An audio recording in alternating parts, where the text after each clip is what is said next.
them this morning before our meeting, and it turns out that I have about 25,000 words worth of short stories, which is enough for a collection of short stories.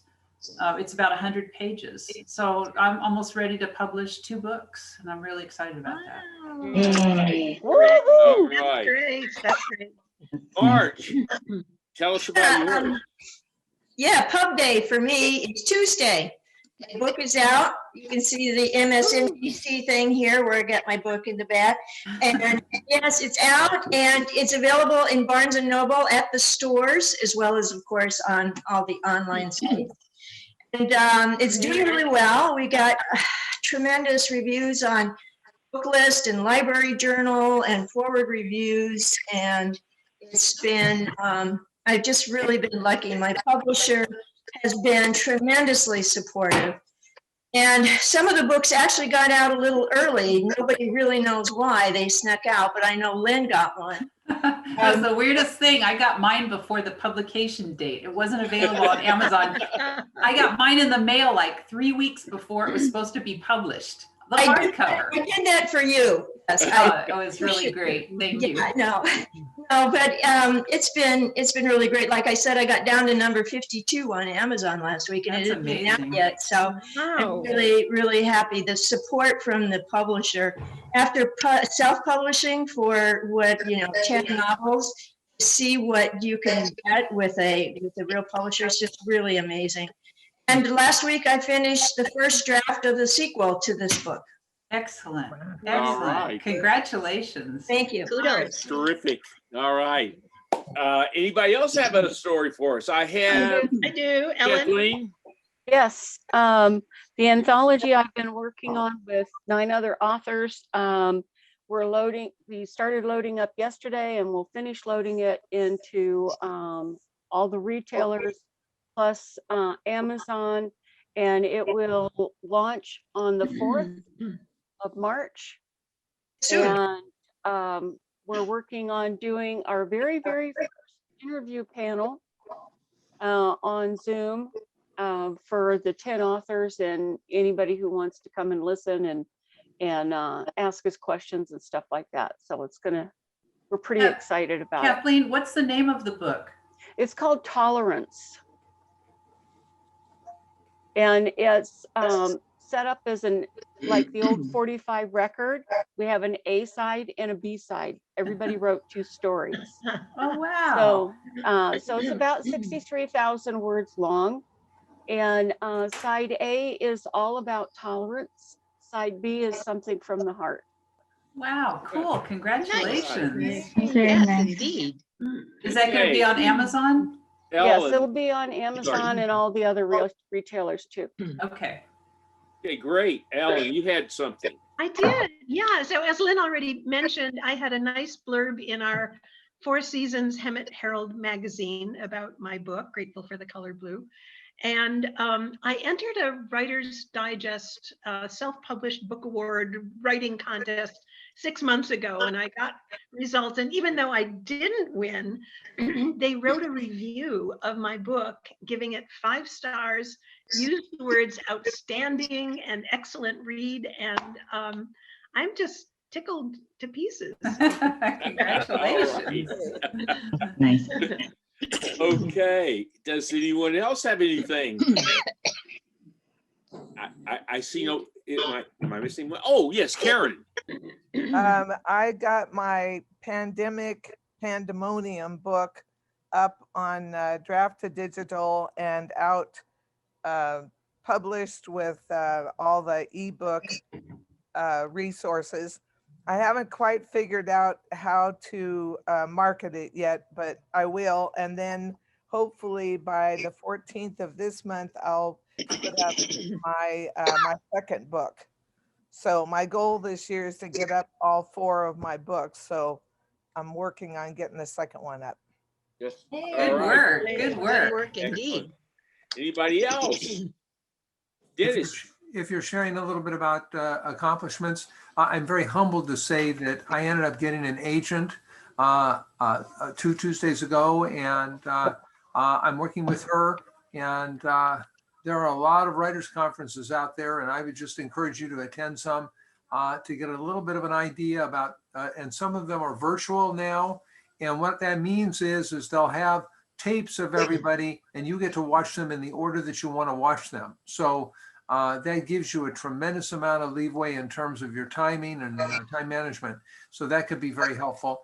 And so I'm just excited to move forward with my career. And it's moving from a serious hobbyist to professional. And just if any of you go through this transition, you start to realize, one lady wrote to me and said, the stakes increase and the pressure does too. And so I'm ready for that. And sometimes that's what we work for. And when it happens, you least expect it. So keep knocking on those doors and keep on going. Everybody be encouraged. Good job, Dennis. Excellent, Yeah. Dennis. Yes. Congratulations. Somebody else? Yeah, Jim, can you hear me? Yes, Cindy, yes. I just wanted to stress the importance of all these wonderful things that are happening to our friends that are in this group. And I want to stress the importance of leaving reviews for each writer on their books, because that helps them with sales. It helps them to be encouraged to keep writing. So make sure you're doing that for everybody. That was Very good Well idea. said. Thank you, Well said. Cindy. Yeah. Okay. Is that it? All right. Then we're gonna move on. Wait. Wait. I apologize. I can't find a way to put my name in. I'm not 439435. You're not the convict. I'm Marilyn Joy and Marge. Hey, congratulations. Thank you. Hi, Marilyn. So good to see you. Yeah. Okay. I just one little thing about I have a book coming out, published. I don't know when, probably 6 months from now. But my publisher got a hold of me, and they're going to do video interview plus a audio version of the book, and which all sounds exciting. It's The Carney Way, which is a kind of a sequel of sorts to the first novel I ever wrote. Great At any title. rate, yeah. So at any rate, that's it. And at this spot, let's move on. And the next on my agenda for today is Lynn, and she wants to talk about the organization's Facebook. Lynn? Yeah, I just want to mention to everybody that if you're not on Facebook and you don't like Facebook, that's okay. You don't have to be a member of Facebook to be able to access the Diamond Valley Writers Guild Facebook page. You just go to facebook.com/Diamond Valley Writers Guild, no spaces, of course, and you can access all of the information that's on that site, which is what they do for business pages. The reason I think that's important, in case you haven't visited there, is because a number of us, myself included, often post things when we see like a contest or a free video about how to do a matter of craft or marketing. For example, some of the things that I've posted recently were the elements of platform, a free online short story workshop that was just killer. It was the best I've ever seen, and it was free. How to use Goodreads as an author. Those were videos, by the way. Those are like webinars. The difference between what kind of editors are available and what they do for you. These are all, things that are helpful to us as writers. So if you just check in every now and then to that Facebook page and see what's available, just scroll down, click on the link and learn something. There's so much available now that you don't have to pay for. It's really great. Okay, thank you, Lynn. Mm-hmm. Next, I'm going to go to Michelle and membership. Good morning, everybody. Good morning. Hey. As of this morning, we have 41 paid members. Thank you, Marge. I saw your PayPal come through this morning. That's what helps us keep these programs going, because everything, as you know, even though we're a nonprofit, it costs money to have a Zoom link and to have a website and to have the different programs that we do have going in our online literary magazine. So if you have been enjoying the program and haven't had a chance to send in your $20, there's a lot of benefits to membership. The first and foremost is that if you are a member, you can submit your work to Straight Jackets magazine. and have a chance of being published in our literary magazine, which has been doing very, very well. In fact, I'm sure when they get to the Straight Jackets report, they'll tell you about the progress that we're making on the best of, which will be an actual book of the best of Straight Jackets over the last 5 years. So there's some benefits there as a member. If you're not a member, you are not eligible for publication in the literary magazine. You also get 10% off on our local Cameron Books, who has been around for as long as I can remember. And I've lived in the Valley in the Hemet-San Jacinto Valley since 1965. Let's see, the last benefit is that, you get to vote. So when our elections come up in October, you actually get a say on whose faces and whose voices you're hearing on a monthly basis. So it's a very inexpensive way to support the writing community. We try to bring valuable programs once a month via Zoom at this point. And even when we go back to live at the Hemet Public Library, which we're all hoping is sometime soon, we do intend to somehow do a hybrid. We've not really ironed that out, but the board is, as a group, has said we think it's a good idea to figure out some way to continue with a Zoom presence, so our members and the people that are not members but enjoy hanging out with us once a month can continue to be a part, whether you live in Arizona like Kathleen does. I know we have people that live clear across the country that sometimes tune in to our Zoom meetings. So again, if you've not already, it's very, very simple to your membership. You can either do it via PayPal, or you can send a check to our PO box, which I don't have with me. I'll put it in the chat at some point during our meeting, or if someone else has it handy, if they could stick it in the chat, our PO box and our PayPal. Yes, Lynn. I was just going to say what it is, but it's PO Box 1154. Thank you. And I'll put it in the chat. And I haven't checked the PO box in the last week, so it's possible we have more than 41 members, but we're down about 28 from our highest membership total. So we'd love to see people renew. Thank you. Okay, thank you, Michelle. Okay, we're going now to our very important writing tip from Sandy. Sandy, yours. Well, the last week or so, I was looking through some things I had written a long time ago, and I came across a piece that I had written for a Gotham writers workshop that I took on humor. And this one piece, the instructor said lots of nice things, and this was high concept. And I didn't pay too much attention to that at the time. I just took it as a nice positive stroke. But as I looked at it again, there's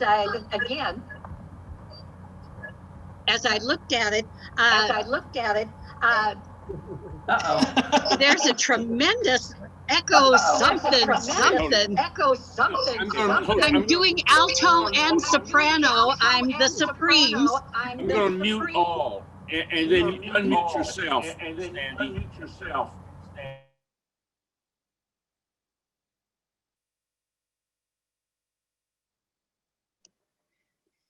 It's possible that it's picking up your own speaker, Sandy. You might want to turn your speaker down.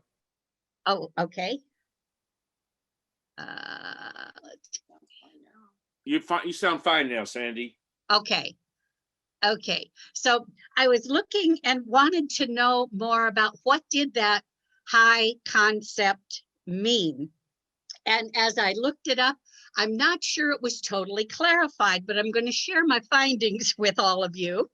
That one site said, high concept is a captivating premise or log line to a book or movie that generates reader audience appeal without attached elements such as critic reviews or casting.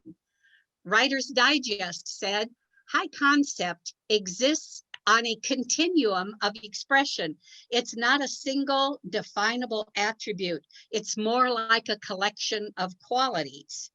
And Eric Bork, who wrote The Idea and has gotten Emmys and Oscars for his screenwriting, said high concept means an outrageous situation of some kind, not necessarily fantastical, but extreme, unexpected, unlikely, and with obvious entertainment value and broad appeal. And it struck me a lot like that Supreme Court justice who said he didn't quite know how to define pornography, but he knew it when he saw it. That's kind of how agents and producers talk about what high concept means. But of the elements that seem to be there for what they term high concept novels and movies, there's a high degree of originality, finding new ways to make the familiar into something that the audience or the reader hasn't seen before. Usually it's born out of a what if question. Clear emotional focus evoking like fear, joy, hate, rage, something, and the inclusion of a unique element. And so some of the examples, I wrote down some examples, like Mary Shelley's Frankenstein took a familiar idea, the evil monster terrorizes humans, and added an original take. The monster and humans switch moral ground, and the humans terrorize the monster.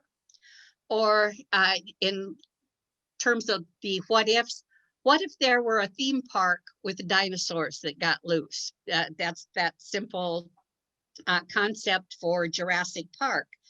Or the Hunger Games was a dystopian society where kids fight to the death on a reality show. And I was intrigued with an interview that Suzanne Collins had as to how she came up with the idea for the Hunger Games. And she had been watching footage of the Iraq War and then flipped the channel and there were some reality shows on. So she did the what if, and we know that that was quite the success. So there are a number of books and movies that find that unique quality. It's like we need to start with a premise by brainstorming ideas and combining two unexpected things, or starting with the phrase what if, or putting two things together that don't normally go together and make that familiar unfamiliar. And that's what I've learned about high concept. All right. Thank you, Sandy. Great as always. All right. Next on the list for right now is Ellen with about Straitjackets, our magazine. Ellen, it's all yours. Hey, hi, everybody. I just got a text from Cheryl McGuire, the magazine's managing editor, who said she's sitting at a car dealership in wherever she lives, and says hello to everybody. She's sorry she can't be here. So Michelle mentioned the Best of Straitjackets magazine, where we're taking articles from the magazine and turning them into a book. Greg Porterfield was the idea man behind that, and who is going to actually do the publishing for us, which is great. We took a little hiatus over the winter, but we're back at it. We had a meeting this past week. We're going to be meeting every week and moving along hopefully quickly with getting that back to Greg so he can publish it. And then we'll make it available to everyone for purchase. Straitjackets magazine, we have another issue that will be coming out probably mid to late April. And I want to ask, how many of you are actually writing right now? Are any of you writing? I'm looking at the broad screen. Okay, a lot of you are, which is great. And we'd love to see it at Straitjackets magazine. This is a great opportunity for you to get published. Looks great on a resume. If you're looking for an agent, you can say, of course, I've been published in Straitjackets magazine. But so we're hope we've had received several stories already. So you have 2 months. Don't wait till the last second. We'd love to take a look at what you're writing. So April 1st is the deadline. I'll be sending out another call for submissions soon. Any questions about Straitjackets? Okay, looking forward to seeing what you're writing. You have a question, Karen. Oh. You got a question here. Yes. Unmute yourself.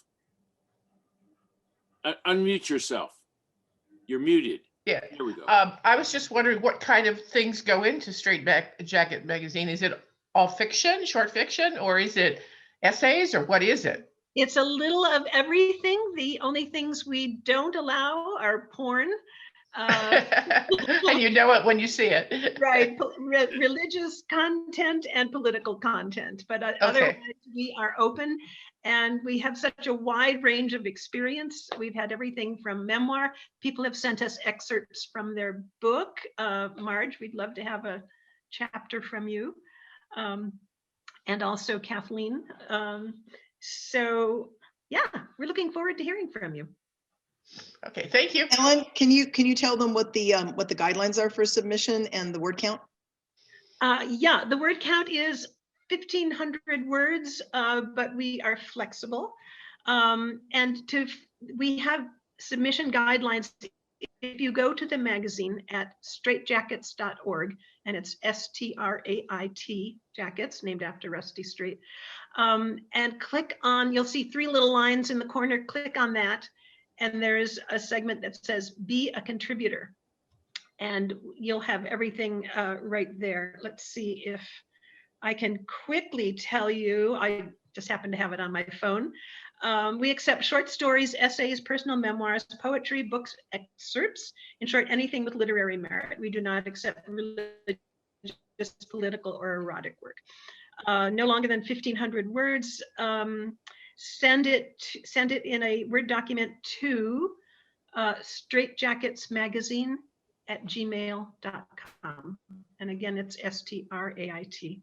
I find that I can no longer spell the word straight as STRAIGHT. I just automatically go to the straight. We also ask that you submit a short personal biography, an author website address, author photograph, unless we already have that info. And if you have one, a photo or illustration that complements your submission, otherwise we will find one. We don't pay for submissions, and we have one-time rights, and deadline again is April 1st. So we're looking forward to hearing from you. Dan, you had a question. Yeah, can you hear me all right? Not too good. Not too well. Yes. Not too well. All right, I'll get a little closer to the mic. That would help. 2 things really. I noticed there's some newer faces. How's this? Is this better? Yes. Okay. Yes. All right. I noticed there's some newer faces. I wonder if they could introduce themselves, people that weren't members last year. And also, Sandy, if you could tell us what your high concept was. I don't see Sandy. Sandy, you're muted. Where is she? Must be over here. Oh, there she is. There.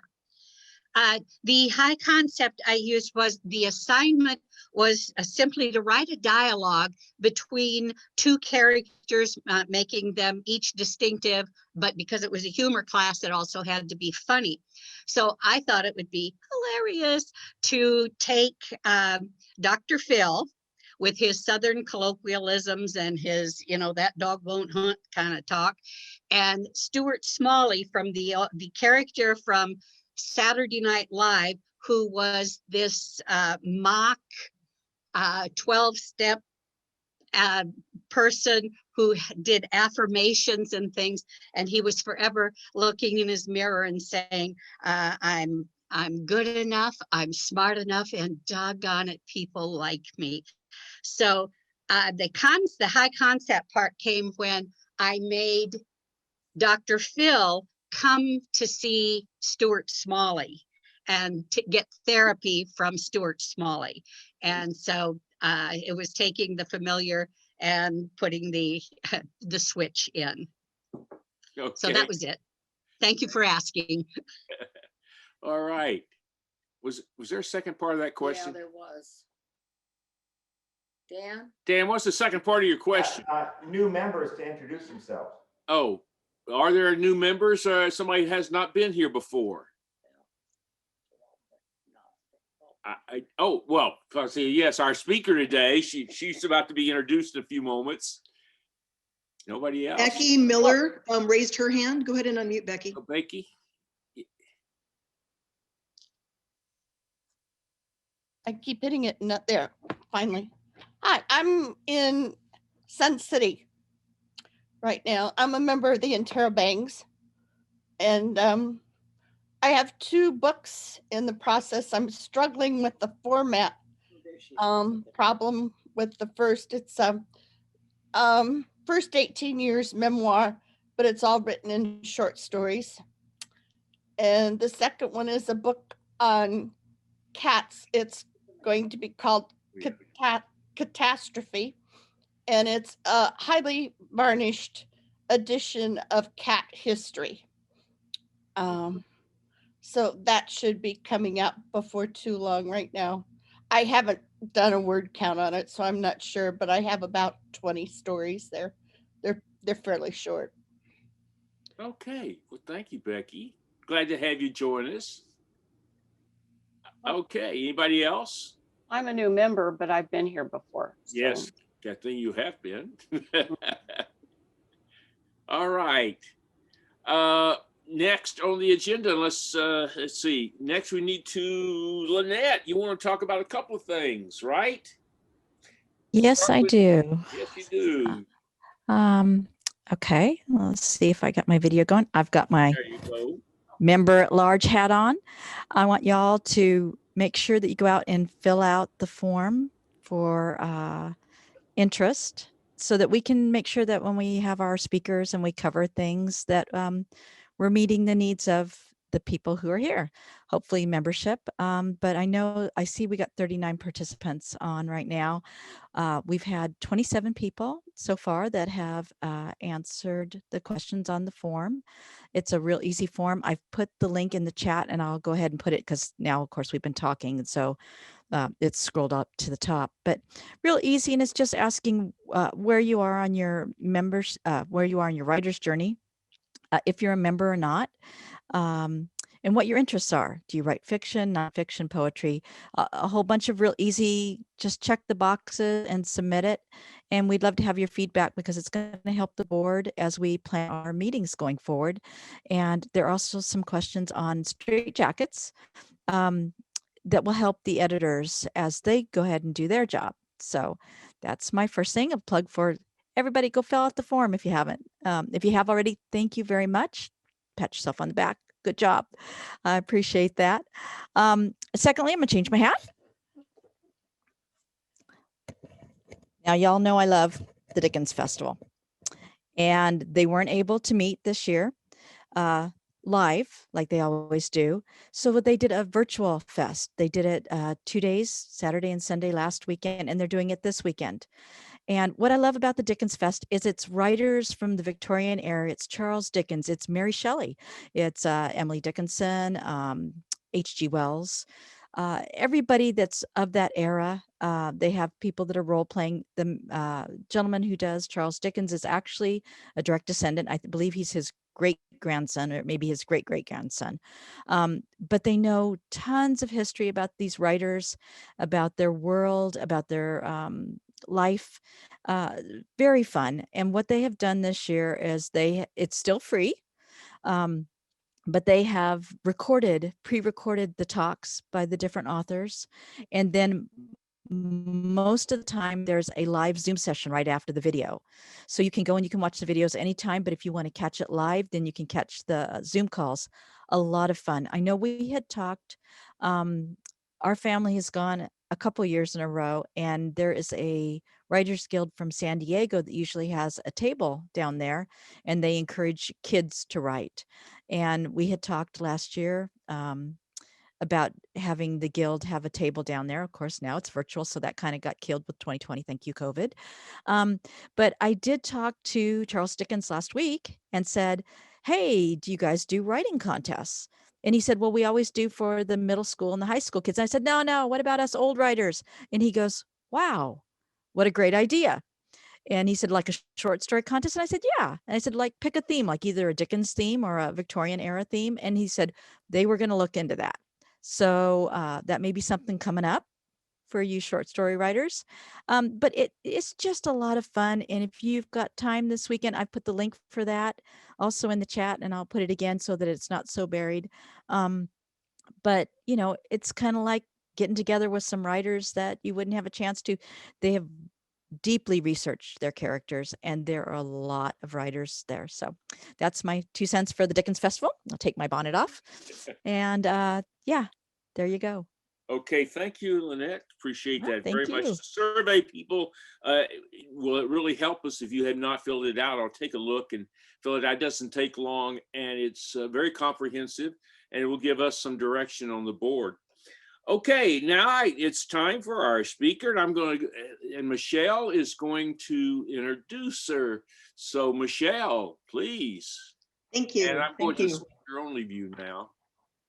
The only thing I wanted to add, because Lynette had so much wonderful information, is I don't know if you missed it, but even if you are not a paid member, we want to hear from you.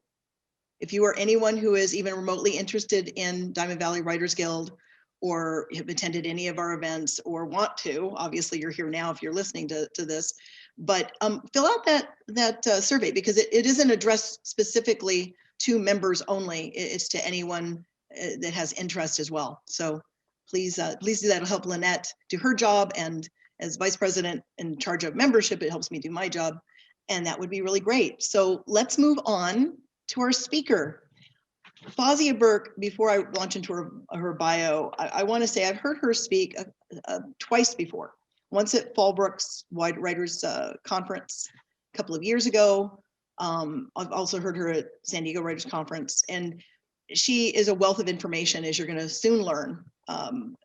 Probably one of the foremost people in this particular industry of book promotion. So we're incredibly, incredibly thankful that she agreed to speak to us today. It's an honor to have her here. She's the author of Online Marketing for Busy Authors, is the founder and president of SBS, which is an associate, which is an online book publicity firm, co-founder of PubSite, a platform for building author websites, and a consultant and coach for authors who need help navigating the book marketing and publicity landscape. Before starting SB, she worked for Henry Holt and John Wiley.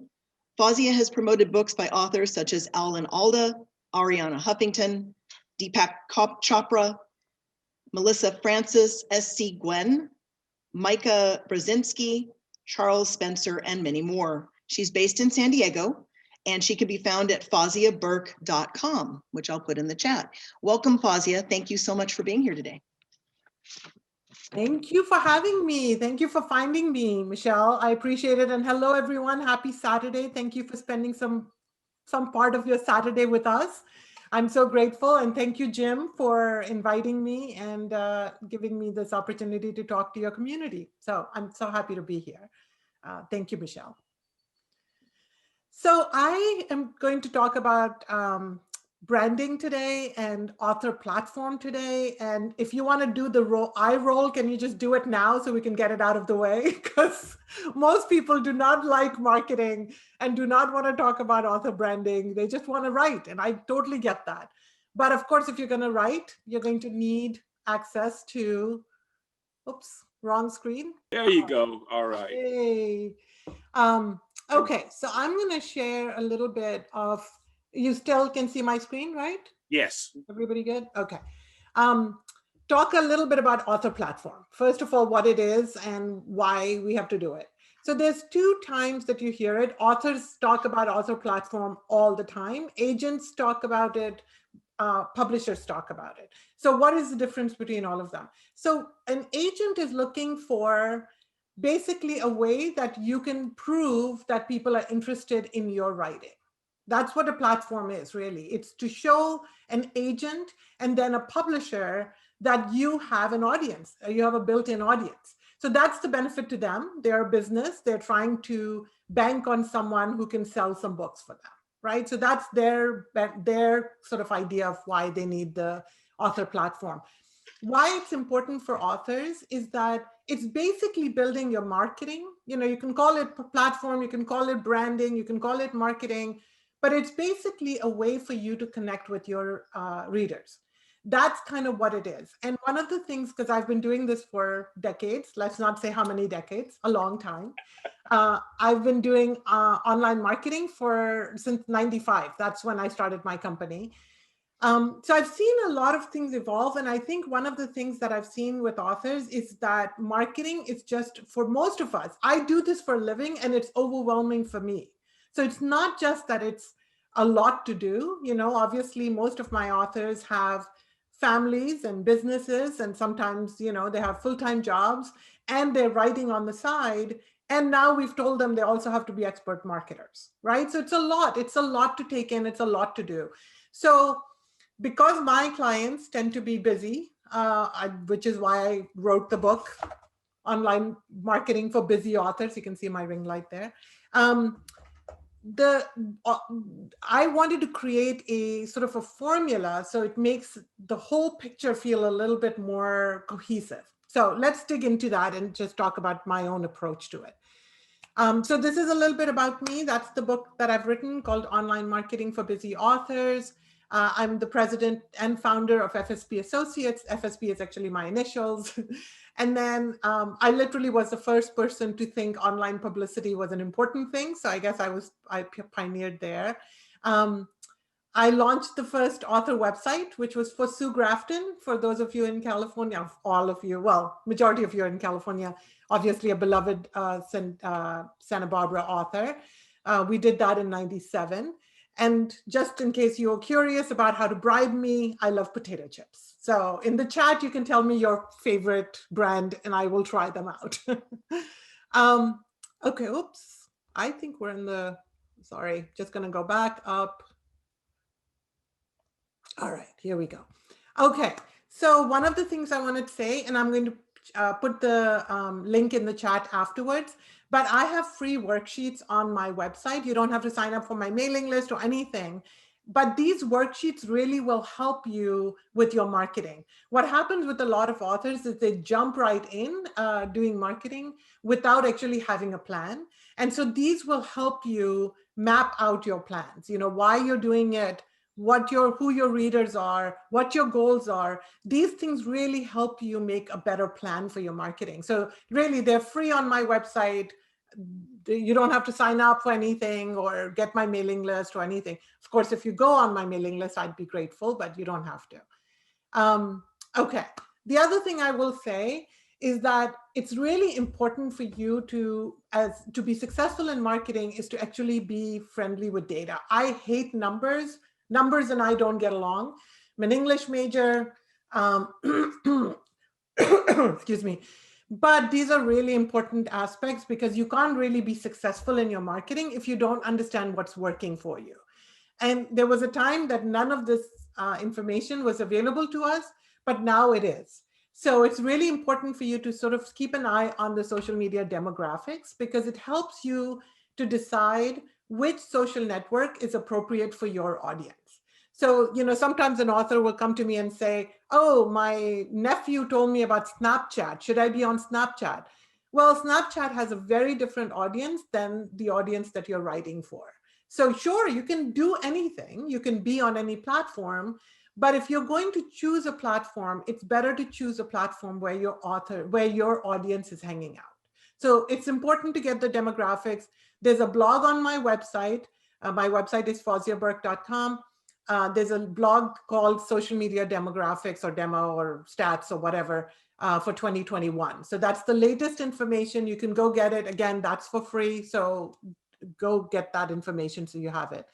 The second thing that I really recommend for all authors is that you need to have some kind of analytics. It can be Google Analytics. It can be other kinds of analytics for those who are using Wix or Squarespace. You may have built-in analytics there. It's important to keep an eye on your analytics because again, if you don't know what's working, where people are coming to your site from, what pages they're actually looking at, you're not going to really be as successful as you need to be. And it's important to not just look at your Google Analytics once and that's it.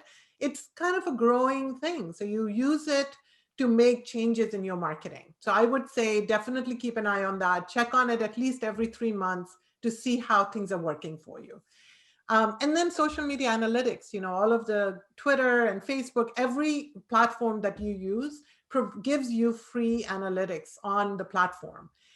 That's a really important way. For Facebook, you can actually see who's your audience, who's responding to your comments, what time of day it's better, where from which part of the country people are coming, or the world people are coming to your social media pages. So these are just some of the things that I would like you to kind of think about before jumping into marketing, because between the planning with the worksheets and having a good handle on your demographic, it will really make a huge difference in your success. You're putting in the time anyway. It's important for it to be successful. So that's what I would say you need to do. And then here's my own little formula for my clients. So when we think of branding, it's so many different elements, and a lot of people feel like things are equally important. So a lot of times when I'm doing consulting with authors, they start off with, should I be entering this contest? Should I do, TikTok videos?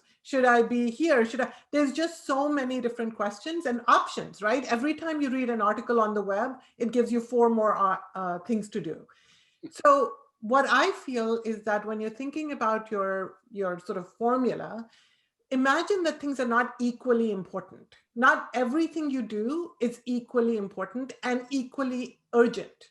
So this formula is actually, you can think of it as phases too, where the first phase is design, which I'll go into. The second phase is engagement. And then on top of that, you build visibility. And I'm going to go over each one of those so you have an idea. But sometimes this helps us a lot when I'm working with clients, because if they're worried about one aspect of things, like what should I be blogging about, and we haven't set up our design phase, I can tell them, great question, let's hold off on it, right? It just gives you a sense of like, okay, there's a timeline here, and you don't have to do all things at the same time. So let's go over what each of these elements are. So the first one, of course, is design. And design for me means how you look online. What's your brand look, right? What does your photo look like? What does your book jacket look like? Your website, your social media platforms, the kind of graphics you create. And all of this really, we have seconds sometimes to make a first impression on people. We all know that. So all of these things make a very quick first impression, and the professional way that you present yourself in these phases makes all the difference in the world. It doesn't matter if you've been blogging every single day and the blogs are absolutely fantastic, if your website is so cluttered that people can't find them, or that your book jacket looks like your nephew created it from, as a school project. Like these things, or your author photo is a different photo on every platform and people don't know who you really are. So these are the things that you first do. So, no matter what other things that are on your mind, you want to make sure that you have a great author photo. It does not have to be professionally taken, but you do want to make sure that it's a good photo, that people can recognize you when they are bouncing around the web and say, oh, I've seen this author. Obviously, I'm a big proponent of a good book jacket. If you're obviously publishing with a traditional publisher, they'll take care of that. You have no control over it. But if you're self-publishing or you're publishing with a hybrid publisher, please make sure that you spend a decent amount of money on book jackets. It's really important. It sets up, literally, it's like the logo for your platform, for your brand. And so, you want to make sure you get that right. People spend a lot of money and a lot of time getting their logo just right. So it's important for you to think about your book jacket almost in the same way, because it sets the agenda and sets the brand and the colors and the fonts for everything else you do. Obviously, I'm a huge fan of every author needs a website, and you need one even before you publish a book, because you want to start with a blog. Because you need to start building that audience, right? There's no way that suddenly you're going to come out of thin air and people are going to find you and buy your book.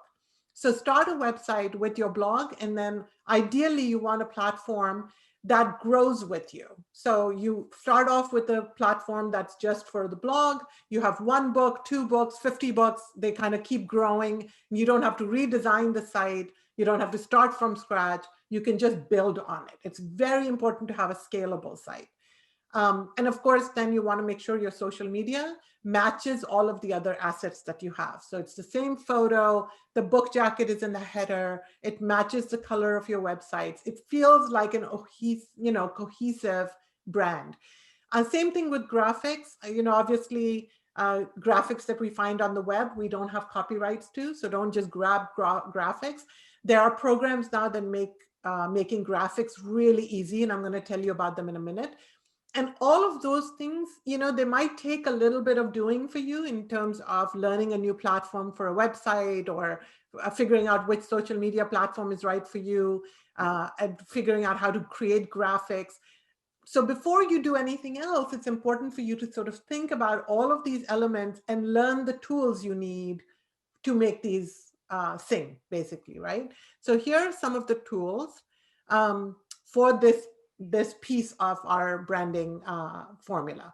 So the first one is, I'm going to tell you about PubSite, which is, I'm a co-founder, so I'm definitely biased, but we literally are book publishing people, and we've built one platform that is just for books. We're not trying to get event planners or restaurants or photographers.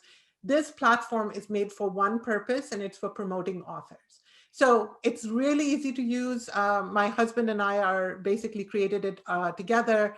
And we did it because we wanted authors to have all of the things that authors need built in one platform. So it's really easy to set up. There are lots of designs. You can change it up. At the end, maybe I'll show you my own website that I've now changed 5 times. It's so fun to be able to change your own website. It's very empowering that I don't need to ask someone to do something for me.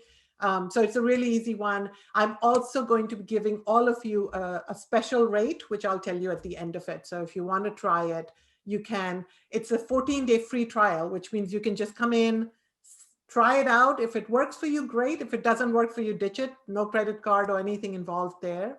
But I think you're going to love it. So I'll tell you more about it, or if you have questions, certainly let me know and I'll go over it with you. The next one that I have no financial relationship with at all is Mailchimp. Lots of people use different platforms for mailing lists. They're all great. We've come a long way. I just want you to think about having one where you can start a mailing list on your website. So I just prefer Mailchimp because I've been using it for a long time. There's Constant Contact, there's MailerLite, there's ConvertKit. People have lots of favorites. Whichever one is your favorite is fine. Just make sure you have one, because you do need to build your mailing list. I will tell you that your mailing list is actually more important than social media. Everyone asks me about social media. It's the sexy topic. I get a million questions about it. Very few people ask me about their mailing list, and I have to constantly tell people will buy off of your mailing list way faster, way sooner than they will on social media. Social media, you're going to get buried. Mailing list is really important because people have given you their permission to show up in their lives, which is really important. So whichever platform you use, just please use a platform for building a mailing list. I happen to just love Mailchimp just because I've been using it for a long time. The next one, which I absolutely love, is a platform called Canva. It's just canva.com. I'm sure many of you have heard of it already. It allows you to make graphics very easily. In fact, now graphics and book jackets, although don't do that, get a professional designer. Social media headers, social media graphics. My God, Canva is now doing all sorts of things. And it is, to be honest, one of the most brilliant programs I've ever seen. So if you're not using it, give it a shot. There's a free option and there's a paid option, and you can do a lot in the free option. So it's really great. I created this graphic that's on your screen. I kid you not, probably in 5 minutes. That was it, and you can create graphics very, very quickly on Canva. It's one of my favorite programs. I hope you use it. And if you have not used it, I guarantee it will change your life. Guarantee. how many people get guarantees these days? And I have nothing to do with this program, no financial attachment, just it's a phenomenal program to use. So that's sort of design in its nutshell, right? And I can answer more specific questions about it, but those are the things you need to do before you do anything else in marketing. And if those things are not in place, then the rest of it is not going to be as effective, even if you spend money and a lot of time on it. So that's why that's kind of phase one for me. And authors who have not done that piece of the work, that's the first thing we do, is make sure that all those things are set up before they do other things. So once our design phase is set up, the next phase that I walk into with my clients is engagement. And engagement is basically a way for you to engage, literally, with your readers. So here are some of the options. The first thing is your own network of people. Your family, your friends, your colleagues are literally one of your number one assets. A lot of authors are, start thinking about complete strangers pre-ordering their books and all of these ideas. They sound great in theory. I can tell you from experience, that is not where it starts. It starts from your core audience, your writers groups, your business colleagues, your people who are in your guild together. Those are the people who are actually going to be the first ones to support you. So make sure that you don't leave them out of your marketing. Have a way of making sure that you're connecting with them. Have a special, online event for them. Maybe there's a mailing list that you can send out. Whatever it is, just don't leave that part out, because they're literally your most important asset. So start with them. Then the next thing, how you build an audience, is you can, obviously blog, because blogging has a lot of benefits. People have said blogging has no longer valuable. I completely disagree. I can answer that at the end if anybody has questions about it, but I think it's still very important. Obviously, social media, mailing list, those kinds of ways of sharing your content. If you're going to write a blog, if you're going to write, and in my case, for example, I did those worksheets, they're in my book. I make them available on my website. I post about them on social media so people can come and get them. It's something of value that brings people to my website. So anything you can do to share content, your expertise, your, if you're a short story writer, maybe that's what you write. I loved the story about, different elements that you're learning about writing, put them in there. I also liked, I don't remember, I think it was Lynn, maybe, I got that wrong, maybe, who was talking about posting links and videos on the Facebook page, which is great. And that's something that could actually make a full-on blog that could be hosted on her website. So she can say, here are the new tools that I've come across, or new videos that I've come across, and put them on her site. So then she's sort of becoming a curator, and it's work she's already doing. Now that's just in a different format. So you can easily take things and repurpose them on different formats. And then this is something that I think a lot of times authors sort of forget, is that sometimes you can hire people to do social media for you. I have people who do that. I'm not a big fan of that. I don't recommend that. And people can certainly post for you. I get that, but nobody can listen for you, right? And listening is 50% of the success you're going to have on social media. If you're not listening to people and responding and engaging, really, you're not going to grow your audience. The only way to grow your audience, and I don't mean numbers. To be honest with you, I'm not a big fan of, someone needs to have 10,000 followers for it to be effective. Those days were like 5 years ago. Now it's all about engagement. If nobody's commenting on your posts, that you need to change something there. If nobody is liking anything you're doing, and again, not every post is going to get it. Actually, there was a funny cartoon I saw in the New Yorker, this was a few years ago, where a guy is in the therapy session, and the doctor is saying, let's focus on the posts that people do like, because he was obviously lamenting posts that people don't like, which we all do. But that's the thing to remember, is that engagement is so much more valuable than just sheer numbers. People can actually buy followers. I, again, don't recommend that, but people can do that. What I would say is that if you have 1,000 people, but people are engaged and they're responding, and not everybody's going to respond to everything, but just kind of keep that in mind, that if you have an actually engaged community, those 1,000 people are more valuable than 10,000 people who are not. So 10,000 sounds really fabulous, but I can tell you from my experience that if you don't have an engaged community, you can have as many people. I had one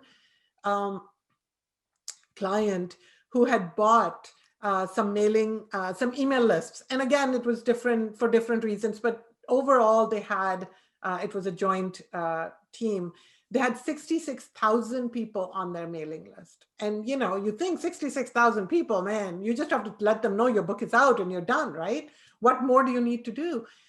Because there was no engagement with them, the social media was very static. It was very basically planned out in advance.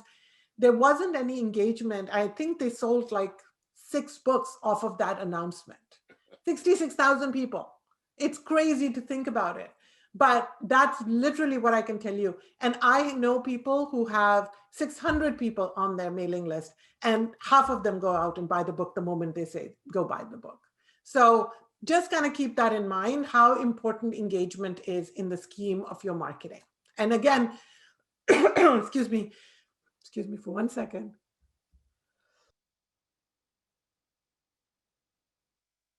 I didn't want to cough in your ears.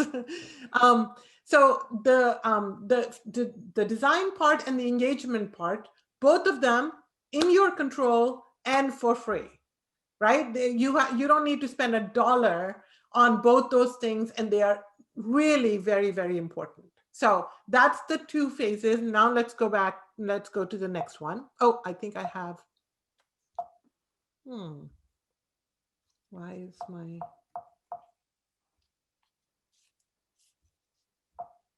I'm sorry. I don't know why suddenly it's frozen. How is that possible? Okay, I'm going to just stop sharing for 2 seconds and then see if I can get that back.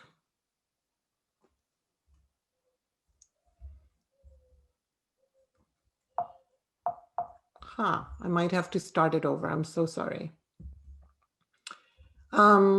While I do that, because I can multitask, Michelle, if you feel like any questions have come up that I can answer while I do this, let me know. Well, there was one question earlier, but then it was from Marge, but then she said that you answered it right after she posted it. Excellent. So I love when that happens. I'm scrolling back through. So far, I don't see any other questions. If you put a question earlier and I missed it, go ahead and repost it real quick down at the bottom. But I'm not seeing anything. Okay. This talk is brilliant, by the way. Oh my gosh, that made my day. Thank you so much. I'm humbled and grateful and all of that. Okay, let's just see. I'm sharing it right now, right? Yes. Okay, let's see if this works. Yes. Hooray. All else fail, right? I don't know if you guys have, I have a Mac now, but there was a PC time. Remember the Alt Control Delete, all else fail, Alt Control Delete. I'm a geek, by the way, if you can't tell. Okay, so let's look at the digital tools for this part. Some of you know about Medium already. I'm a fan of Medium. For some of my authors, it's not perfect for everyone, but Medium was started by the same people who started Twitter. So it's the same idea, except no limitations on how much you post. So it's basically a blogging platform with all of the benefits of Twitter, meaning hashtags, and people can follow you and all of those kinds of things. And you can post your blogs on here. One of the things I will tell you is that I think it's important for you to post your blog on your own website first, because search engines like Google will only find your content the first time it is posted. So if you post it on your website, that's what's going to get indexed. And if you post it again on Medium, search engines may not find it, but the Medium community will, and people who follow you will, and all of that. So just a slight kind of technical issue for you to think about. Totally blog on Medium for sure, but definitely keep the SEO benefits for yourself and post it on your site. I did use Medium for a while, a few years ago. And again, because I'm an analytics girl, I looked at my analytics to see if people were coming from Medium to my site, which is my goal for posting it. And honestly, I didn't really see a lot of that. So it was just one extra effort for me. I stopped doing it. I might try it again, see if that changes. But it didn't quite work for me, but it works really well for a lot of clients. So kind of keep that in mind. And then the next one is there's a lot of tools for social media management. I use several of them. You can use any one you like. Hootsuite is the most established one, although not the easiest to use. But it is the most established one. So you might have already heard about it and people use it. One of the benefits for Hootsuite is that for me, Twitter is sort of my #1 platform. I like that the best. And Hootsuite is really great for Twitter because it actually manages, excuse me. It manages conversation and manages hashtags and things like that. So I like Hootsuite. I also use a program called Promo Republic. There's Buffer. So whatever platform you like is fine. The reason these programs are helpful is because social media can be a daunting task. And so having a tool that actually allows you to post things on multiple platforms is really helpful. It'll just help you manage social media a little bit more. You can post things in advance, although I still think the engagement is very important. So you can do a hybrid approach, post things, schedule things, but also keep an eye on comments and likes and things like that. Okay, so now we're going to start on visibility. So visibility, and excuse me for 1 second, I am talking a lot, I think. Hold on.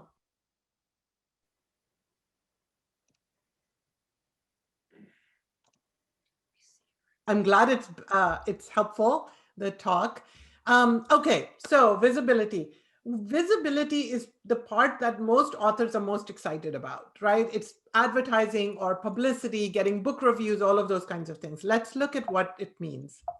It did it again. You know what it is? When I mute myself and I come back, the program stops. Now I've learned that. I did not know that. So sorry, we're gonna do the thing again. I'm gonna stop sharing. Close it. I can only say, at least it's not my fault. Not your fault at all my fault. Technology can be a hindrance and a help. It's kind of weird that if you pause it, it stops letting you advance. That's kind of I'm sure it's a glitch. I don't think they meant to do that, but.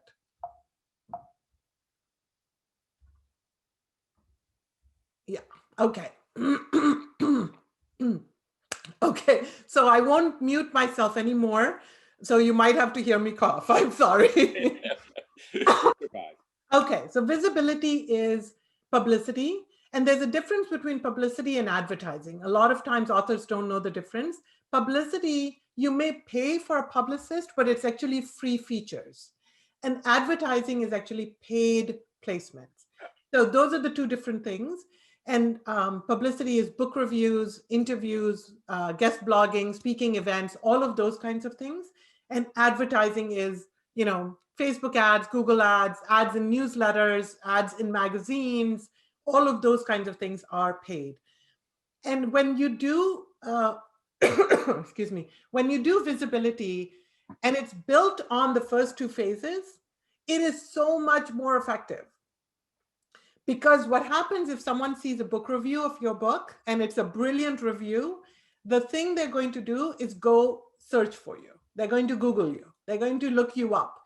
And so if they look you up and you don't have a website, or you have a website that's utterly dated, or you're not on social media, and there's no way to really connect that good review to you as a writer, you're not going to get the most benefit from it. People might still like it. Maybe they'll even buy a book or two, but when you have an opportunity to really build your platform, you want to make sure that you're leveraging it to the best of your ability. So a lot of times, and you might have heard this, and as a publicist, I take great issue in this, but authors will say, oh, my publicity didn't work.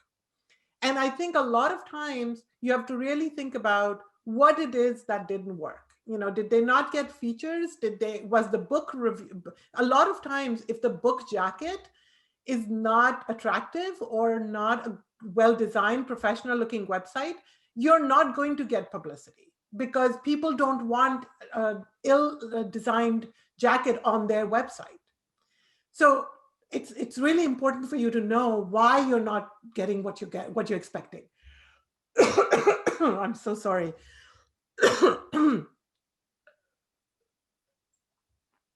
So if you build your platform on these step-by-step formula, I promise you the effort you put into it is going to be so much more valuable to you than trying to do a little bit of this and a little bit of that and trying to mash it all together.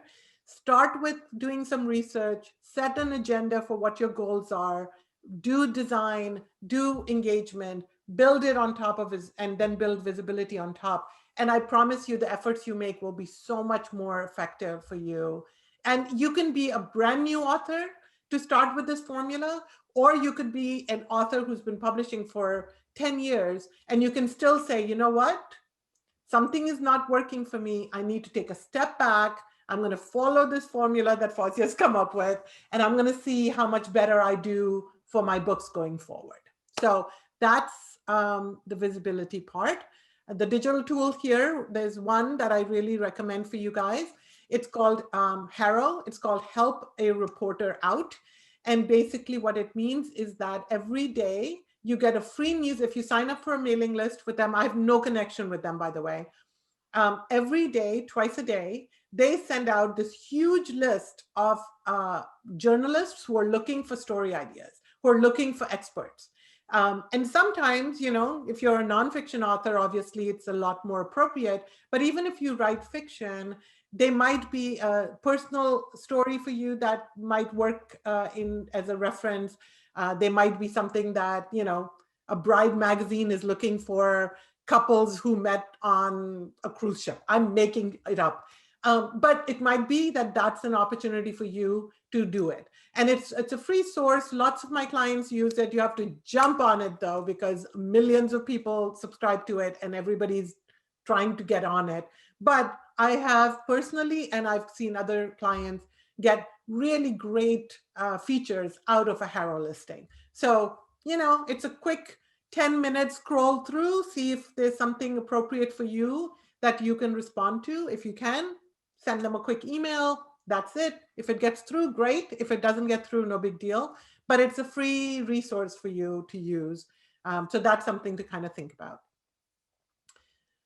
So there's my formula. Design plus engagement plus visibility equals book marketing success. It is my own crazy formula, but I really believe that it makes a big impact on two things. One is your success, which we all want, but also your peace of mind and your sanity. Because if you try to do all of these three aspects at the same time, feeling that they're equally important, you're going to drive yourself a little crazy. So that's that.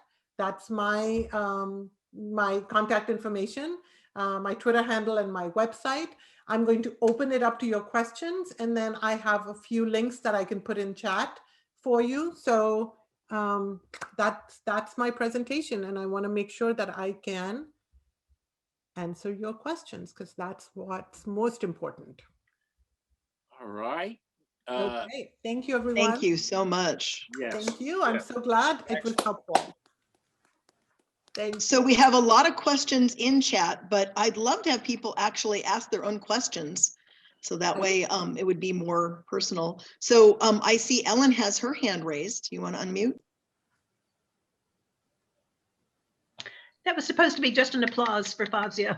Yeah. A terrific presentation. Absolutely. Yay, thank Yeah. you, Ellen. I appreciate that very much. Thank you. Well, I'll go ahead and ask my question then if I could have the floor. Okay.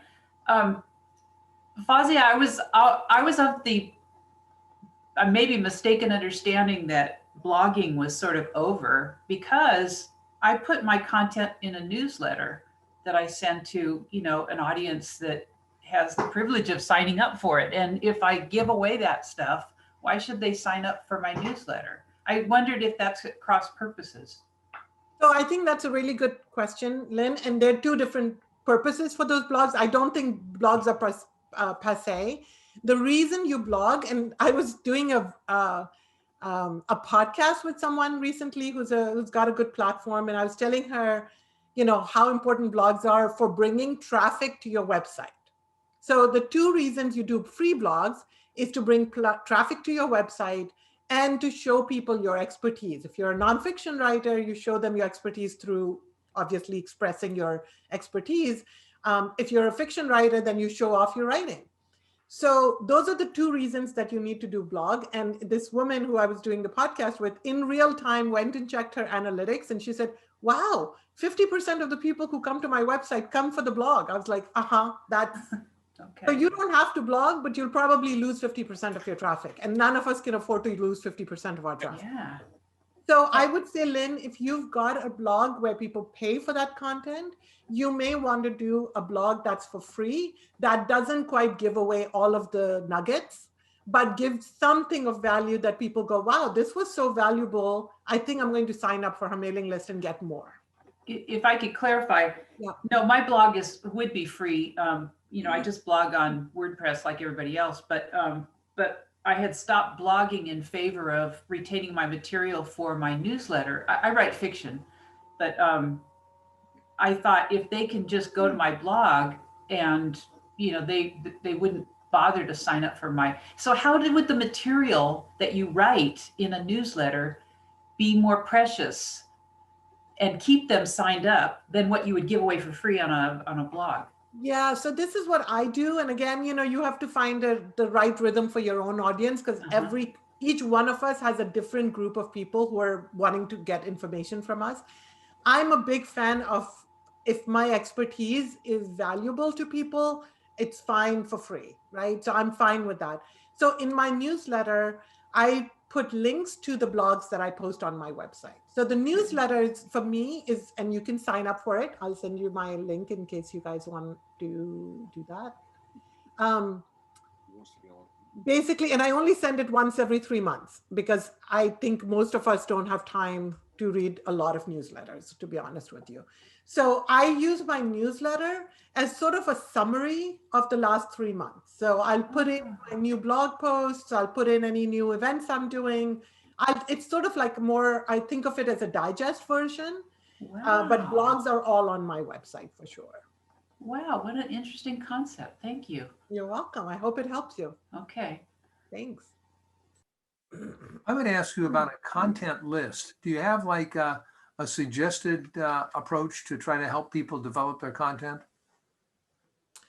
Content list? I'm sorry, tell me a little bit about what you mean, Dennis.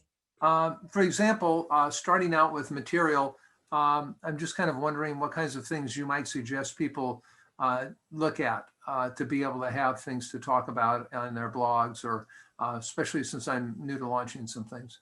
Okay, so this is actually a really good question. It obviously depends on what you write. There isn't a one size fit all for everyone. Obviously, what I write is going to be very different than what Lynn writes. So I think what you need to think about is, I usually work with my clients where we come up with an editorial calendar for the upcoming month. So you look at March, and one of the things I did on my blog is actually come up with a list of, them kind of made up dates, but still, March is Women's History Month. So, that's a topic that maybe is timely. If you can connect that to what you write. Again, Dennis, I don't know what you write, so it would be hard for me to say, but if one of you is a historical fiction person, there was someone, a Dickens fan here, I remember, you can use Women's History Month and connect it to your characters or connect it to your timeline. I've also on my blog posted social media sort of hashtags and topics that you can blog on or do social media posts on for March. So, and believe it or not, there is a National Potato Chip Day in March. I had no idea until just this last week. And considering I have already shared with you my love for potato chips, I will be posting on that day about potato chips. And I have a perfect post in my head about what I want to do. So you can look at that. There is a, so on my website, in my blog, there are 2 new blogs. One is the demographics that I talked about. And the other one is actually March social media ideas. And maybe you look at that and say, you know what, I could probably turn this whole thing into a whole blog post, or it's just a social media post or something like that. But generally, you want it to be something where everybody's kind of paying attention. So for example, in March, you're not going to be posting something about Thanksgiving.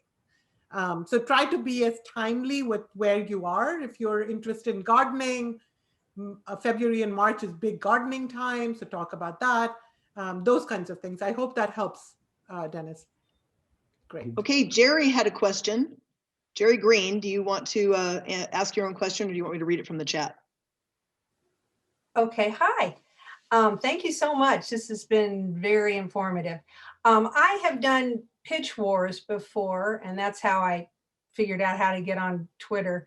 I just wanted to know your opinion on that, the pit mad, and what do you think? I think they're all great. Why not? You know, there's no harm in it. There's no cost to it.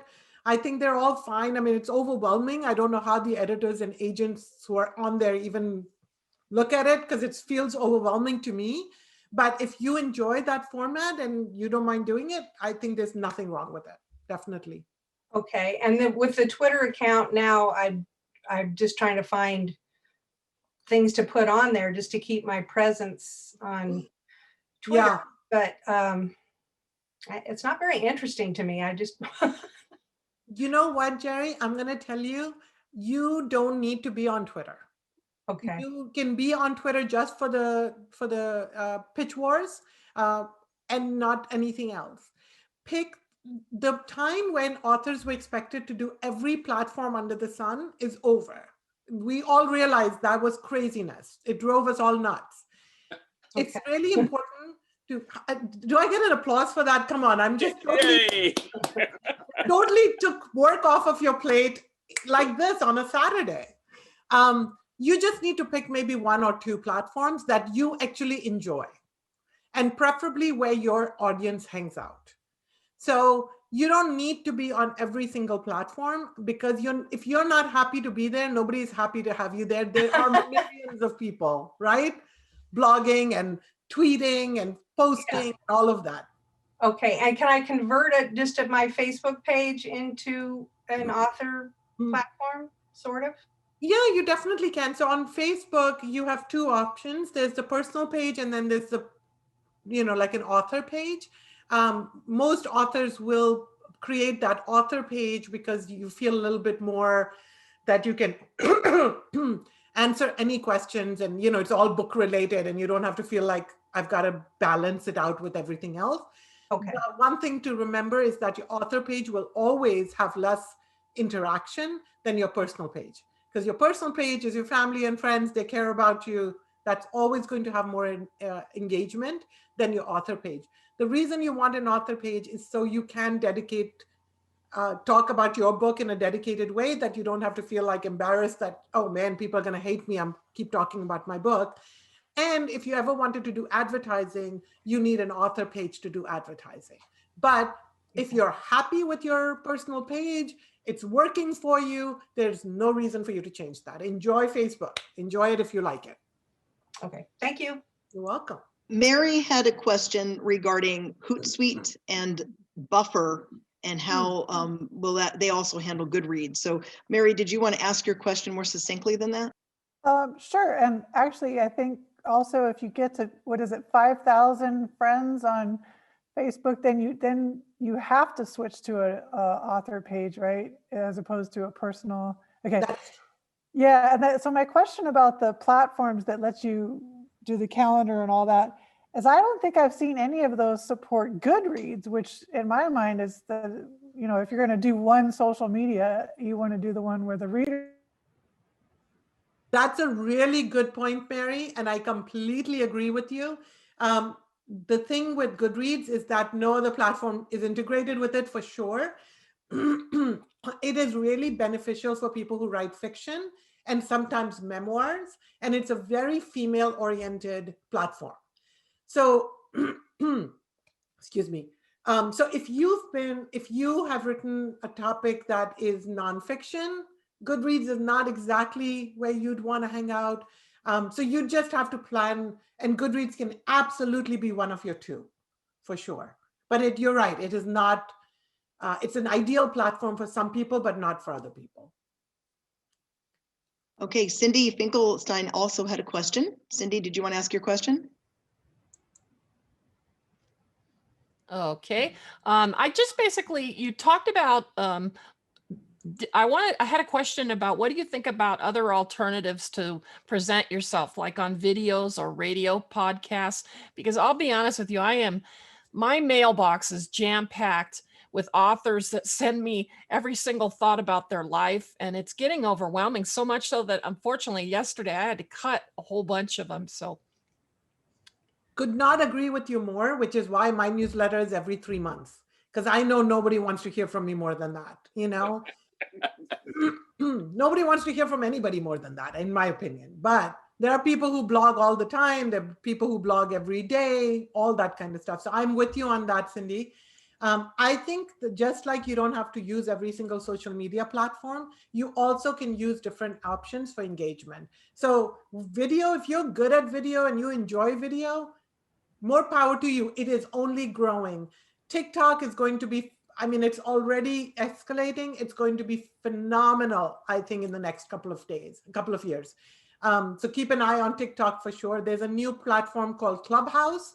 It's invitation only right now. So it's for early adopters, but it could be a really interesting one. It's audio only social network. So it's the same idea. People are getting together in chats and talking on audio. Maybe that'll take off as an alternative, but you are completely right. I don't know if we can read any more stuff. You know, we are drowning in reading emails and blog posts and social media platforms. It's a lot. So I think the other alternatives are already brewing. Like TikTok is getting popular for that reason. Instead of reading a whole blog post, you can get a 30-second video. People are opting for that. YouTube is the second largest social network, yes, but also the second largest search engine after Google. So people go to Twitter and find information, YouTube, and get information on video. So there are lots of different options. I think you're absolutely right. We are drowning in words. And I think people are not, because it's free, you know, if we charged people for how much words they can put out, maybe they'd be a little bit more mindful, but because it's free, people like to write. There's a lot of that going on. I'm 100% in agreement with you, but there's a lot of other options and you should explore those if you're interested, for sure. George Gurney had a question. George? How can I help you, George? You there, George?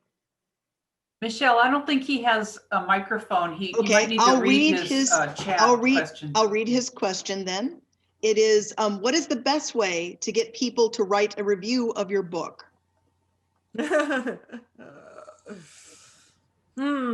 First, write a really good book.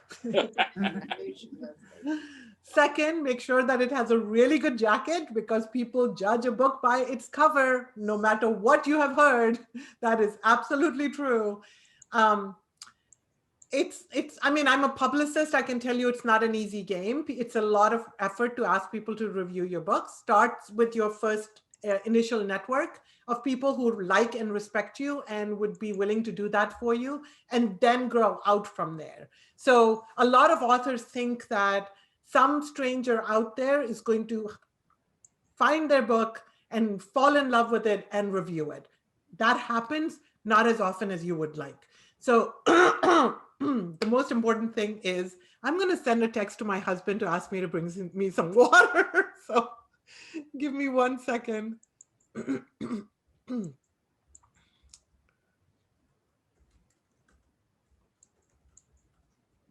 I'm looking at the chat. If I've already bypassed your question in chat, repost it real quick because there's a lot of chats going on. I'm trying to keep up with it. Yay, I love that. I'm so glad that you're all engaged, right? Because that's what I want to do when I'm here. I didn't want to give you a static presentation that you can listen to afterwards or watch afterwards. I want to honor the time that you've given me by being here. So let's keep the interaction going and, keep asking. Okay. Lynette, you posted in the chat, it was more of a statement than a question. Did you actually have a question for Fazia? No, I don't. I think that Jerry was concerned about the social media. I think it was Jerry that asked the question. And if, like Fazia was saying, if you picked 2 social medias, actually you kind of get 2 for 1 on Facebook and Instagram because you can post on the one and it puts it on both platforms. Some people find that helpful. So I just thought I'd throw that out there. I have a question. Which one posts both, Facebook or Instagram? I usually do it from Facebook. I'm going to throw that back over to Fazia.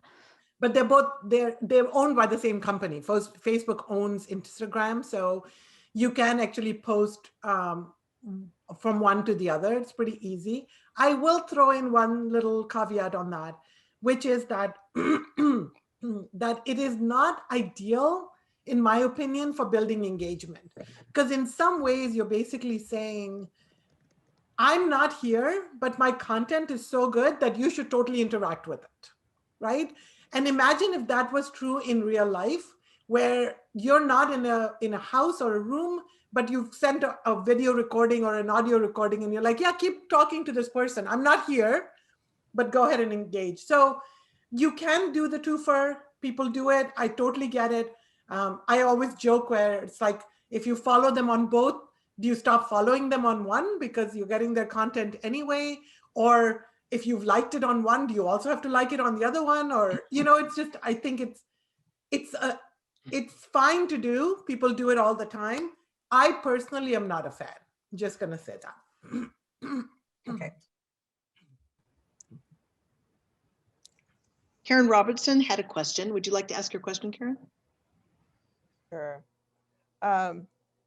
I just retired from 10 years as a comic. And so my website shows me as a stand-up comic. And I love my website because it has videos that make people laugh. Perfect. So can I just, do I have to make a whole new website or can I just add a book? Oh, you are going to make me so happy. I can tell already. Not only that, Karen, I'm going to tell you that if you love anything you're doing, you never want to stop that. So bravo to you for loving your website. Who says that? I love my website. I'm thrilled that you love your website.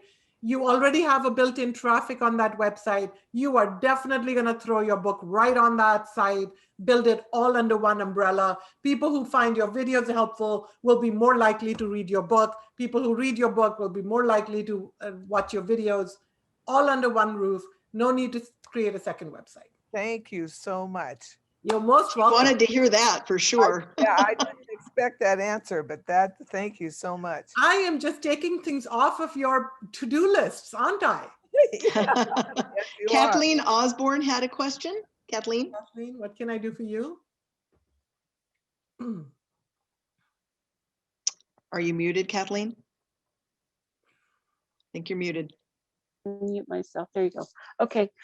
My question is if you publish your newsletter, say once every quarter, what is a good way to get people to your blog and to your website? That's a really good question, Kathleen. Sorry, did you finish the question? No, I have another question after that, though. Okay. It's in there. It's a twofer. Okay, let's start with one. So the reason I don't do my newsletter that often is because, and again, that's just my priority, right? Other authors do it every month. That's fine. If I had a big project coming up, if I had a book coming up, which more power to you, man, I wrote one book and I'm exhausted. I can't even imagine writing another one, but I'm proud of all the authors who do that. But if I had something big coming up, I would absolutely do more of that. You know, that's the opportunity for me to say, hey, I do have something important. I'm going to share it more often. But in general, once every 3 months is fine. The reason people do social media, Kathleen, is that on my site, about 60% of my website traffic comes from social media. Okay. So I post my blogs on social media and they come back and read it on my website. The newsletter, I feel, is really more of a digest. You know, so it's kind of like an overview of things that are happening, things that are coming up. So this one that I just sent last week, I think, or earlier in the week, I've lost track, talked about March, right? Planning for March and all of those kinds of things. And again, I'm not going to do one for April, but I'm going to post a blog about it on April. So that's just the way I've worked it, because I think monthly would just, it's too much for me to do too, to be honest with you, you know, coming up with new good content that is valuable to people. I have day job, so. I totally agree with that. And I get so overwhelmed. You know, I just cleaned out my inbox and in 2 days it was over 700 emails. Crazy. And that's not the promotion side. The promotion was thousands. Yeah. You know, and that's just a couple of days. Yeah. So, but my second question is, what do you think of one-on-one marketing, where somebody would go to a local market or a local event, set up a table, maybe having copies of their newsletter out and having a sign-up sheet for getting emails? That's a brilliant idea. Remember those quaint days where we could be in public and do those kinds of things? I think it's a great idea. And in all honesty, when I'm at giving an actual presentation that Michelle has seen, she probably got on my mailing list that way.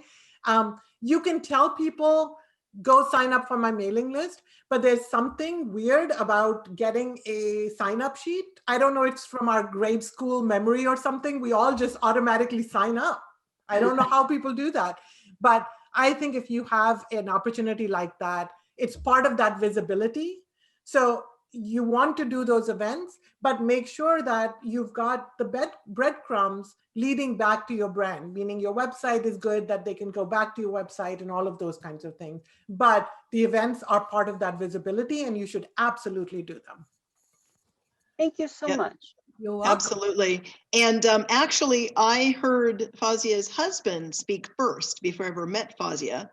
And I took the 14-day free trial on PubSite Pro and I've had that website ever since. So I am I'm a customer as well as a follower of Fazia. Sorry, Michelle, I'm going to use that segue to just kind of talk about PubSite for 2 seconds. As I said, it's a platform for building author websites. If you are happy with your website, stay put. Stay wherever you are, whichever platform you like. There's lots of things that you know, they're out there that work for people. But if you are thinking about moving, or like me, you hate WordPress with a passion, that's just me. You don't have to. Some people love it. And you want to transfer over, PubSite is a great option. You can convert all of your blogs. You can import your blogs into PubSite, which is what I did because I've been blogging for 10 years.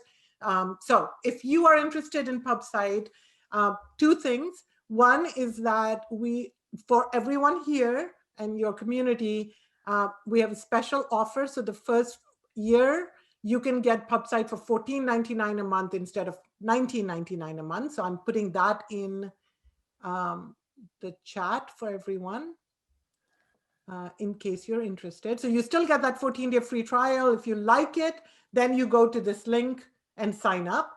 And then the second thing I will say is that John, who is literally the tech genius behind PubSite, is giving a free webinar on the 5th, I think, and you can sign up for it. And I'm putting that in the link as well.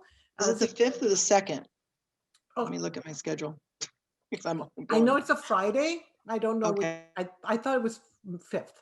I think you're right. I'll double check though. Okay, yeah. So it's on that link if you're interested, and you can just sign up for it, you know, and he'll actually walk you through how easy it is to build a website and we can answer questions that are specifically for books and websites itself. So thank you for letting me have that little segue. It's 11 a.m. to 12:30 next Friday, March 5th is what it is, because I've got it on my schedule. So on to Howard, who has been waiting patiently. He has a question regarding time management. How can I help Yes. you, Howard? Yes, I'm a writer, and a writer likes to write. Yes. But then if you have to do the business part as well, you have a time management problem. 100%. So is there any kind of balance that you see that works for people? So Howard, that's sort of more a philosophical question, right? But I think if nothing else, you do need, I mean, the title of my book is literally Online Marketing for Busy Authors, and it's a short little book because most authors don't really want to spend a lot of time doing marketing. They want to write. That's kind of what they want to do. But if you don't do marketing, nobody finds your writing. So it's kind of a, the downside, the dark side of having a passion like writing. I would say, if you can set a schedule, sometimes I tell authors to maybe just have an hour a day, half an hour in the morning, maybe half an hour at night where you're checking in on social media, maybe on a weekend or on a Friday where you can write some blogs and make sure, it's also these tools.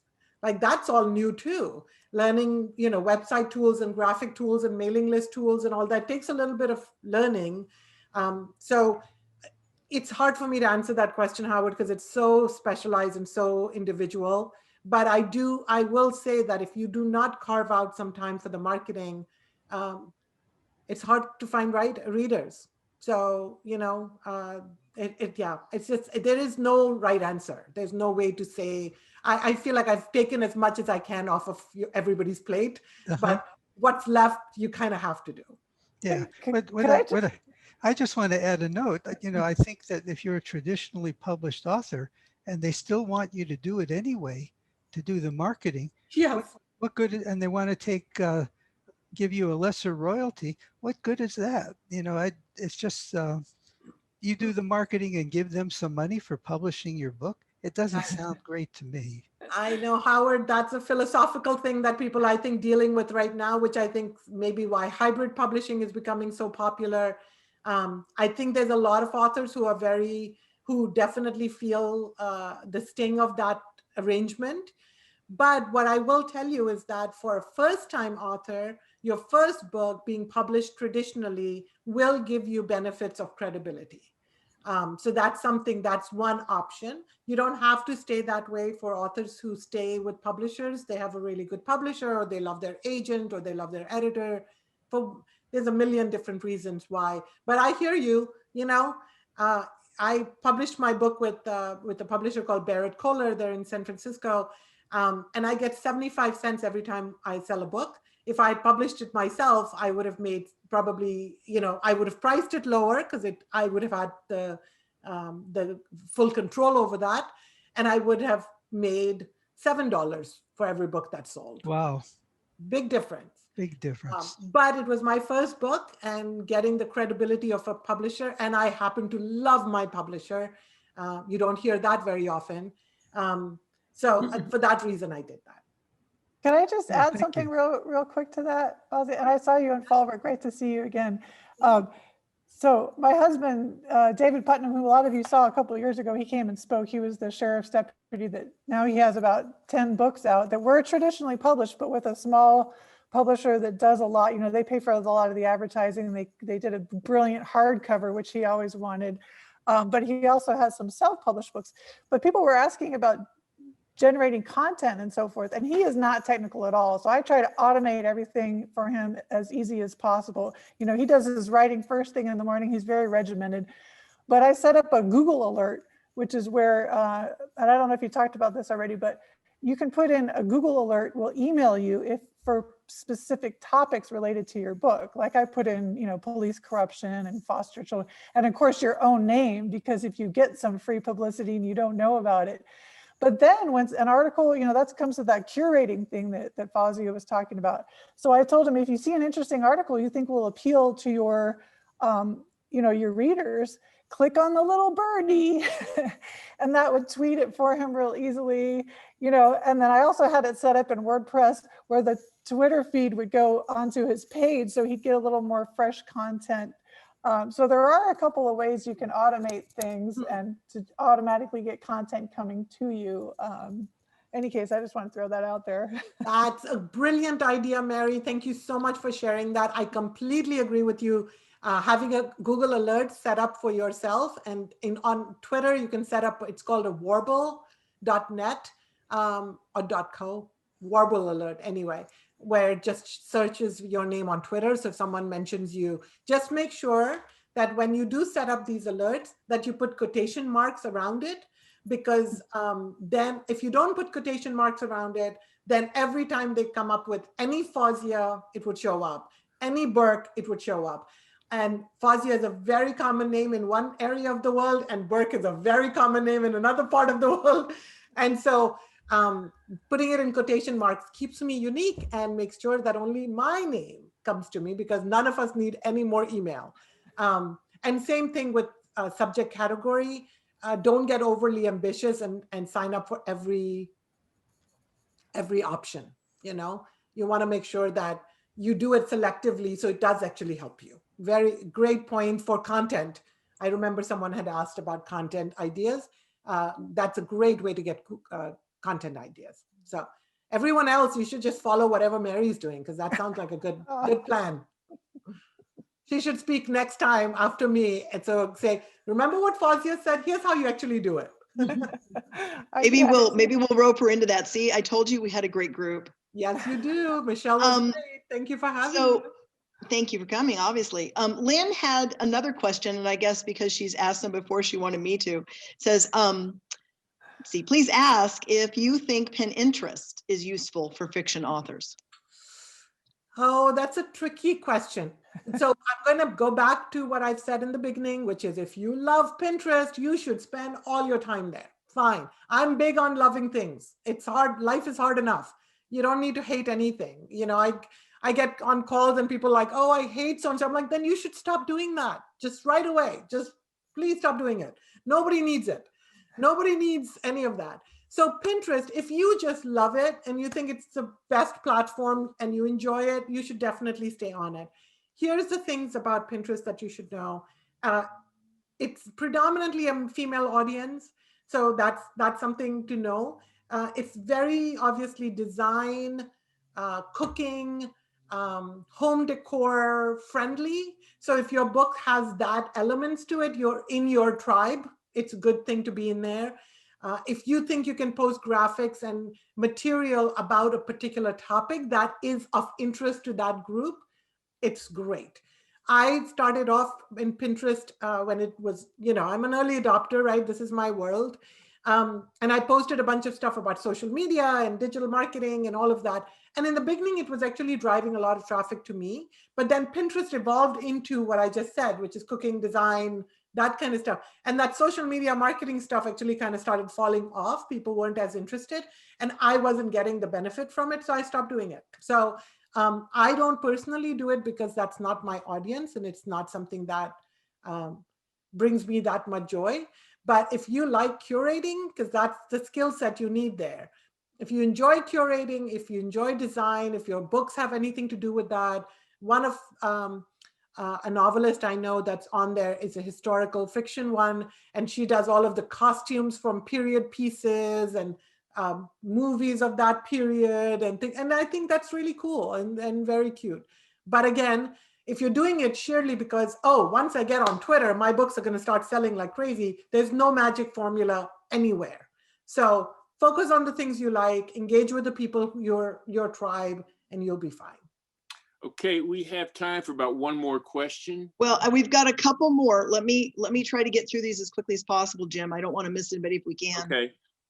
Marge had a question. Marge just had a book launch, and I think I overheard her say she had 56 on Amazon this week, which is pretty cool. She had a question on how to drive new people to a new blog. So I am actually going to post that link I had mentioned about my worksheet. So that's going in right now. Okay, traffic to your blogs. Basically through, it's you sort of think about it as the hub and the spokes of a wheel kind of thing. So your blogs are in the middle on your website. Hopefully people come for the blogs, they stay for the books, right? That's the ideal. And then each of these activities that you do, each blog post, each social media, newsletter, all of those kinds of things that you do brings people back to your website. So that's why you do it. As I said, majority of the traffic that comes to my website comes from social media. And because I'm a data nerd, I actually know which platforms are more effective for me than others. And which is why I can say, you know what, I don't think I'm going to do Pinterest anymore. All of the decisions I make are based on data, based on what's working for me. And it changes because obviously people change, the platforms change. So I'll stop there and let Michelle do the last question. Go ahead, Michelle. Okay, I think we have like 2 more left, which might put us a couple minutes over. Are you okay with that, or do you want just one? Okay with that. Go for it. Okay, great. So Dennis had another question. He just signed with an agent like a week ago, and he has a question regarding publishing. So go ahead, Dennis. Oh, I just wanted to ask how you would publicize the agent signing event, if that's worth publicizing. So here's the thing. A lot of people want to get an agent, right? So there's a benefit to like saying, hey, I got an agent, because in some way it builds credibility because the agent has vetted your information and found it worthy of signing you. So there's something there for that reason. Of course, if, that doesn't mean the book has sold yet. It could be another 2 years before the book sells. You don't know. It could be tomorrow. It could be 2 years from now. So I don't know. If you feel like you want to celebrate that, then I say you do it. Go for it and say, hey, I just got a great agent here, especially on social media. Post a link to their website, tag them, something like that. I'm so excited, love meeting her or him, and looking forward to a great relationship, something like that. There's no harm in it. Nobody's going to be like, Dennis, how dare you do that? So if you feel like doing it, back to loving it, Dennis. If you love doing that, do it. So I'm totally on board with it. Ellen had a question. What about trying to get a review in a newspaper or magazine? What's the best way to do that? So that's a whole other session. Maybe I'll come back to do the publicity session for you guys someday. But it'd be hard for me to answer that in the 2 seconds that we have. But basically, you want to start with your local newspapers. Look at the masthead. If there's a book review editor, which most local papers do not have, and now national papers even have limited, send the book there for review. Make sure that you start with, address it to someone's attention, because if you just send it to the newspaper, it's not going to work. But make sure your book is really well written, it's really well edited, you have a really good book jacket, and that your platform is built enough that people are like, you know what, I'm going to promote this author. Because if your website is dated, your cover doesn't look good, it doesn't matter how good your book is, it probably won't get through the door, because you're competing with 1 million new books a day, a year. Probably a minute at this point. The last one that I have here is more of a question for the parrot. I think Cindy said that the parrot has raised its wing 3 times with a question. So Daniel, is your parrot really wanting to ask a question, or is he just, mugging for the camera? What's going on? I do speak parrot, so give it a shot. I'm bilingual, so. What can I don't think he's going to answer. With? Daniel? I guess not. Okay, if there aren't any last questions, I'll turn the moderating back over. Oh, I saw a hand. Wait a minute. From 439435. Yeah, sorry, it's Marilyn. I do not speak numbers. That is not my skill set. I just have a quick question on blog again. You say to have the blog on your website rather than separate? That's my preference because it gives you the biggest benefit to your platform because you are doing the work anyway. If you put it on your website first, then you get the SEO benefit, and then you can post it elsewhere or maybe do it in a newsletter or whatever. But the first one, I believe you get the most benefit out of it. You should post it on your own website to build traffic. And is that blog, is it through a separate agent than the website? Like, is it WordPress, or how does that work? So some platforms don't have a built-in blog. PubSite does have a built-in blog. So you can actually just start blogging as soon as you start off your site. You can start the same day. You can start blogging that minute. WordPress is kind of different because it is a blogging platform, but for it to look like a website that you want for an author, you actually have to redesign it or buy a template or something like that. It's not natural. With PubSite, we kind of combine those two things. So you can actually get a fully designed website and then add a blog to it very easily. And the first year discount on PubSite, is that a special, you have to put in a special link or anything? Yeah, so the link I sent, which I'll send again, you do have to sign up from that link because it then automatically gives you the $14.95.99 for the first year. But you're welcome to ask any questions. Come to the demo with John, and we'll answer any of your website questions. And yeah, so I hope this helps you all. If you're feeling anxious, go get my book. It's not a plug. I really mean it. It was written to reduce anxiety level and make marketing fun and easy and hopefully enjoyable. You don't have to hate it. There is a way to not hate it. So, and since she only makes 75 cents, it's not like, I love the book. I give it an endorsement. It was really fascinating reading. It had a lot of questions that I went back and answered. So it was really effective. Thank you, Good Dennis. job. I appreciate it. Yes, exactly. As Michelle said, it's not making me rich. I really wrote it to make people's life easy. But I do a lot of other things too. Yeah. Well, So buy 10 of them. I would like to thank you, Fazia, for this. This has been incredible. You've done a great job. I really enjoyed it.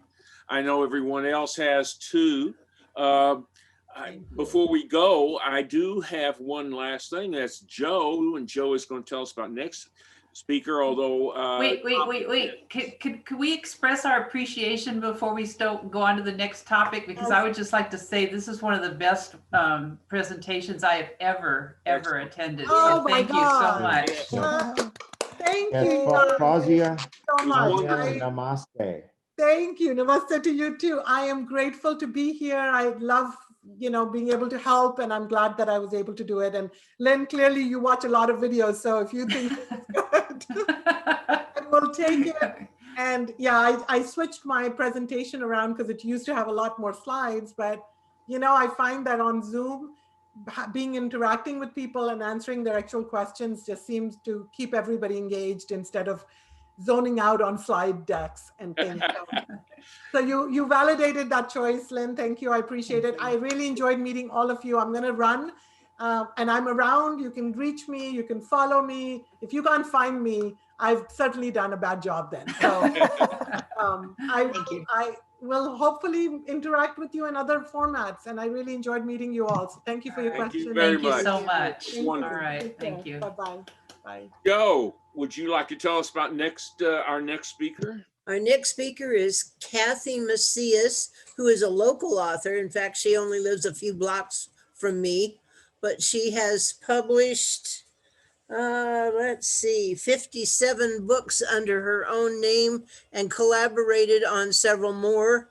She's going to speak about editing, and that's something that us editors for the magazine are really wanting to stress. So please show up for the next meeting.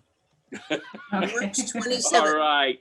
It's been wonderful, everybody. Fazia was just terrific, and I want to thank you, Michelle, for getting her. She was A1. Yeah, just absolutely terrific, and I really enjoyed it. And I thought, and not just enjoyed, but I mean, it was very helpful and gave me some pointers to look into also. So with that, everybody have a good month, and we will see you in March. Okay, Yeah. see Hey, ya. Thank you. Bye. Thank you. Bye. Hey, Vicky, how's Daisy? Good. She's getting big. She's good.